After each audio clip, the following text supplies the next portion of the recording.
Today, we're going to check out the brand new OPZ firmware update. Freebeat. Hey, how's it going, everybody? Welcome to Freebeat, where I post new music-related content every single day, so if that sounds good to you, hit that subscribe button, ring that notification bell, let's get started. So, I woke up today to some fun news. Teenage Engineering dropped the latest firmware update for the OPZ, and this is the first firmware update we've gotten for the OPZ in like 10 months. I believe it was August of last year. Yeah. So I thought they were honestly done. Clearly they were not. And this update brings one really exciting feature, a bunch of small stuff, but one feature that I am really excited about. So yeah, let's take a look at it.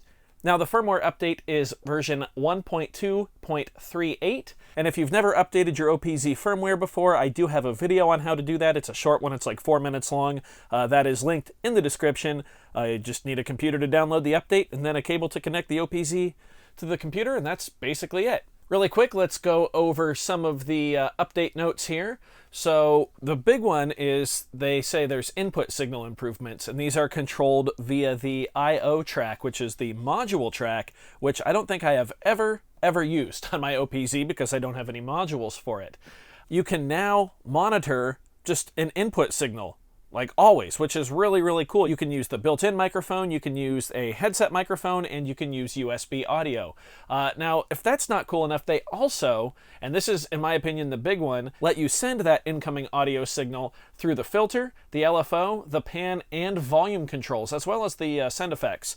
So very cool, and a huge boost to the OPZ's already giant feature list. They also allow multiple input sources active, which is nice. You can monitor all of those signals, not just the USB one anymore. That's cool.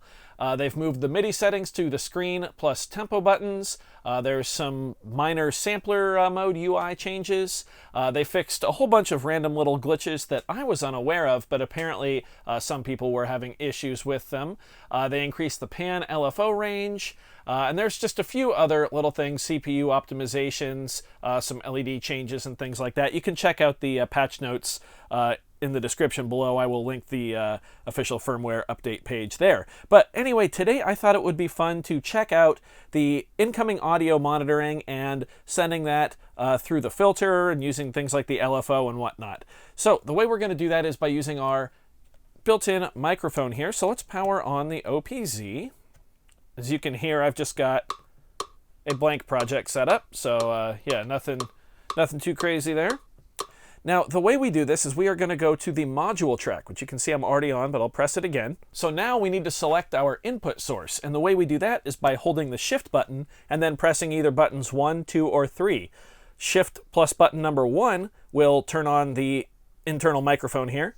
Shift plus button number 2 will look for an external headset if there is a signal there, and Shift plus 3 will use USB audio as the input source. Like I said, we're going to use the microphone today, so I'm just going to hold Shift and press 1, and you can see the, well, if the camera focuses, you can see the LED there. There we go, indicating that the microphone is on, and if I move it close to my mouth, this audio is coming through the OPZ right now.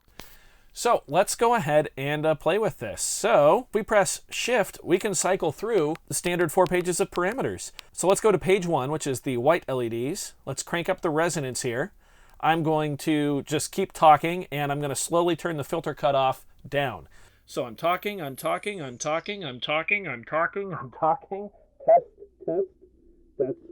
pretty cool. And of course, we can move it the other way and get into the high pass mode. If we keep turning it, there we go. We can hear my voice being affected by the high pass filter.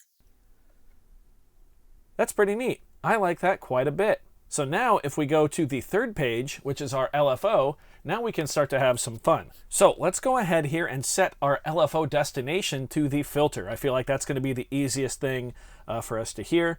So it's this first knob here, controls our destination. Green is parameter 1. Blue is parameter 2, and then yellow is filter cutoff. Now our LFO is sent to the filter cutoff. Let's change our shape. Now the Teenage Engineering website suggests changing this to use the gyro to test it. but that would look kind of funky on camera. So I think we're just going to pick a more traditional shape here. Let's just get a sine wave, which is the first one, which is green right there. And now we just need to use knobs 1 and 2 to affect our rate and our depth. All right, let's go back to the first page here and slowly mess with the resonance. There we go. We can hear it sweeping just like that on its own. Thanks, LFO. Let's go back to the LFO and increase the rate. Now I'm going to hold the OPZ in my mouth and start talking, and that is really trippy. Wow. That's pretty cool. Let's speed it up. How fast can we go? This is really neat. I like this quite a bit. That's really cool. Let's play with the resonance a little more. There we go. And we'll play with the cutoff as well. Yeah, this is super neat. All right, well, there we go. That's pretty cool. There you go. You can use the LFO to affect an incoming signal now. Of course, we can also go to the third page and or the fourth page, sorry, and use our effects send. So I just have delays and reverbs. Okay, I got to go turn that LFO off first. Yeah, it's too much.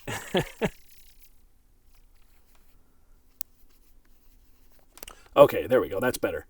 Okay, let's go to the next page, which is the fourth page. Now I've got some reverb and some delay.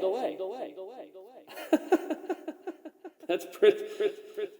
Oh man, that's really trippy actually.